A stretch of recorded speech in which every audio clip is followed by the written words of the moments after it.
I just finished the second volume of Stranger Things, and I just want to say, wow. I was amazed and very proud of myself for getting so many things right, especially the wormhole theory. Thank you so much for all of your encouraging messages, and I will be making more videos about the ending episode because I think I also figured that out. If you haven't read the book, then I suggest watching the movie A Wrinkle in Time, because the ending is tied to the book. In today's video, I'm going to share my opinion about this volume, and if I'm being honest, I have some mixed feelings about it. As Eddie said, bad news first, always. I believe the main problem with this volume was the pacing and the dialogue. It felt like I was watching 3 hours of the series, but it was only about 30 minutes worth of actual content. After researching this subject more, I found out some terrible news. Apparently, Netflix told the directors to dumb down the shows because users are often scrolling on their phones while watching.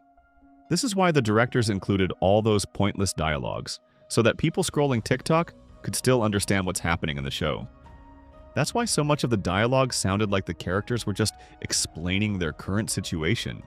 Maybe this is also why we saw some very bad acting, and why things didn't feel as natural as they did in previous seasons. For example, I didn't like Winona Ryder's character this season at all. It was the biggest letdown of the entire crew. The same could be said about Finn. I don't know if it was the writing or if he really struggles to act emotionally. In the hospital scene, when he saw his mother doing better, he had more chemistry with Max than with his own mother. He wasn't concerned about her. He didn't ask her anything. There was no sign of relief on his face. No tears, no emotions, just nothing. It felt like Mike randomly ran into her at Starcourt Mall and was too embarrassed to properly hug or worry about his mom.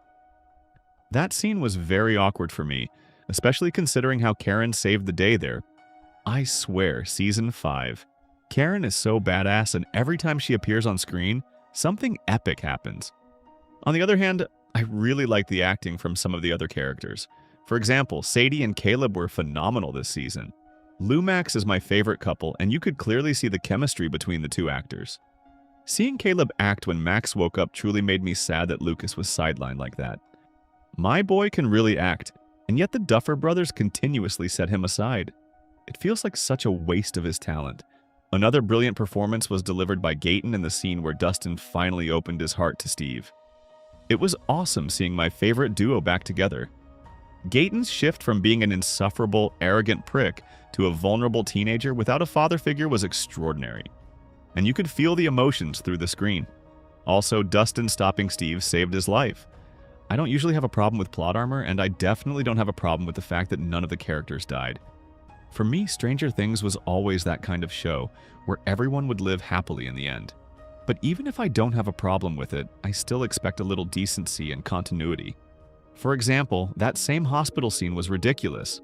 The Demodogs ignored everyone while chasing Max through the whole hospital, but when they finally cornered them, they suddenly stopped and moved cautiously. Not only that, but Kate Bush was playing on the radio and they didn't hear it or follow the sound, yet they heard the tube inside the washing machine and decided to check that out. I know the show is science fiction, but we're talking about the same Demodogs who heard a broom falling inside the lab in Season 2, which resulted in Bob's death. This plot armor was a little too much, even by Stranger Things standards. The same could be said about Nancy versus the entire military base. Lieutenant Akers' squad was supposed to be one of the best units in the US military. And yet they couldn't shoot one person who only learned how to use a gun like 2 years ago? It also felt like, in this volume, no one was really in danger. The closest to dying were Jonathan and Nancy, and yet the liquid stopped exactly when it reached them. It didn't even touch them.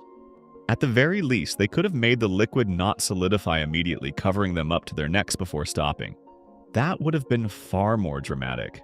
I also have mixed feelings about that scene, because it seemed like the two of them got back together, but in reality, it was a breakup. That's what the ring falling down represented. They realized they aren't really a good match for each other, and the only thing keeping them together was the shared trauma they suffered. If Nancy wanted to get back together, she would have put the ring on her finger. Instead, it seemed like she chose herself in the end. No Jonathan, no Steve. I think that's for the best, because it would have really sucked if Nancy broke up with Jonathan just to get back with Steve. Another problem I had with this volume was the focus on minor characters like Holly.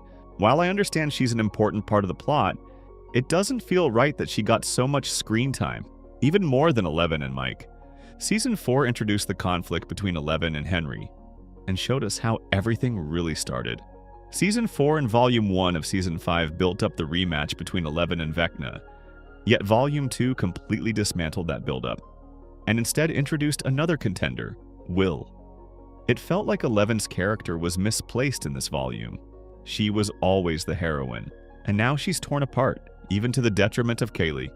I don't know about you, but for me, this didn't feel like Stranger Things. I might get some hate for this. I also didn't like how they handled Will's confession. The timing was extraordinarily bad. They were preparing for their biggest operation ever, and they just put everything on hold and gathered everyone around for this confession. The reason why Volume 1 was so brilliant is because it ended on a high note, but Volume 2 completely missed that. For example, the moment Will confessed and Dustin and Lucas said that Will would never lose them, and the camera shifted to Mike, I was like, oh my god, what if Mike stays silent? And then the episode just ends. I swear that would have torn everyone apart and made the fandom explode. Yet they continued with something that was way too insignificant to count as a volume ending, even if the final episode was coming out in 5 days. We all knew they would successfully infiltrate the Upside Down, and that Vecna would put his plan into action. Ending Volume 2 like this completely stole the emotional impact that Volume 1 had. Compare that ending to the one where we saw Will's powers activate, and you can clearly see the drastic decline. Those are my main complaints about Volume 2, and whether these issues are major or not, I'll let you decide in the comments. Now let's talk about the good parts of the show. Overall, I like this volume as well. Yes, it was weaker than Volume 1, but we still got a lot of answers. We finally got answers to two of the biggest questions in the show: what the Upside Down is and what Vecna's real plan is.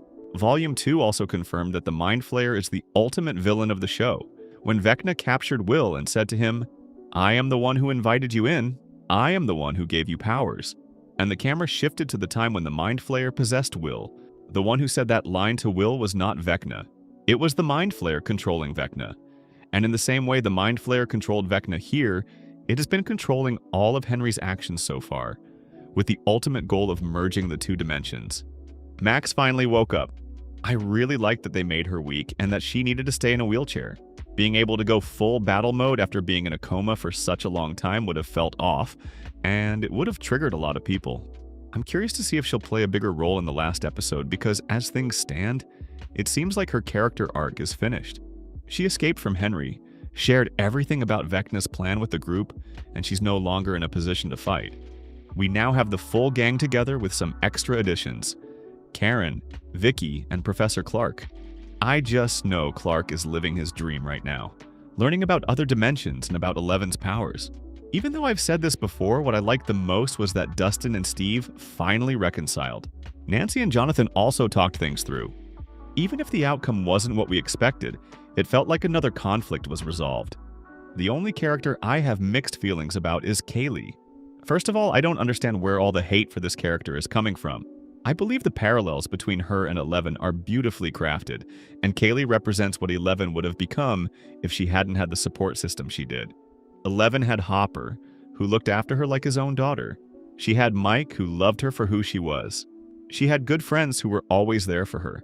Even if you don't agree with Hopper's parenting methods, you can't deny that he instilled 11 with a strong moral code. Kali lacked those things. She didn't have someone to look after her or to teach her things like love and acceptance. After she left the lab, Kali lived among homeless people and possibly criminals. If you grow up in that environment, it's clear what kind of path you might take in life. Yet Kali chose to use her powers to hunt down the people involved in the project. She didn't use her powers to get rich. She used them for revenge. That was always her goal. And now that she knows what Dr. K is planning and the real reason he needed 11, it makes sense that she wanted 11 to remain trapped in the Upside Down. Still, I have my doubts about her. I don't know why, but something feels off. Maybe it's the way she always refers to Henry as brother, but something is definitely not right with her. Maybe she still holds a grudge against 11 because she got caught and experimented on because of her. Kaylee knew her blood didn't work, so if she escaped, the military would eventually leave her alone. So maybe she's planning to betray 11 and trap her in the Upside Down. Maybe she's the traitor everyone's been talking about. I still think that in the end, she'll help them fight Vecna, and that her role in the story will be to create an illusion of the cave while they're facing him. One last thing I want to address is the scene where Kaylee saw the pregnant women being infused with her blood. You really need to watch my video called The Dark Truth Behind Eleven's Powers, Project MK Ultra Explained, for a better understanding. After seeing that scene, I am even more inclined to believe that Dr. K is the K from MK Ultra. As I said in my previous video, MK is an abbreviation for Martin and K. Project MK Ultra was the project in which Terry Ives, Eleven's mother, participated when she was pregnant with Eleven. During that project, she, along with other women, was injected with Henry's blood, which is the reason why Eleven and the others were born with telekinetic powers. That scene clearly resembled Project MK Ultra, pregnant women being infused with blood containing superpowers in order to create an army of monsters to attack the Russians. Seeing two instances of this project makes it even more plausible that Dr. K was also in charge of Project MK Ultra alongside Martin. Maybe they will find a mention of this in Brenner's journal, but I doubt they'll have the time. With only one episode left, I fear that we won't get proper answers to all of our questions. For example, was Will being used to construct the tunnels the only reason he was kidnapped? Or is that brief memory of Henry the only explanation we're going to get about his backstory? Because for me, that feels a little too shallow. The final episode will be 2 hours long, but there's a lot that needs to happen.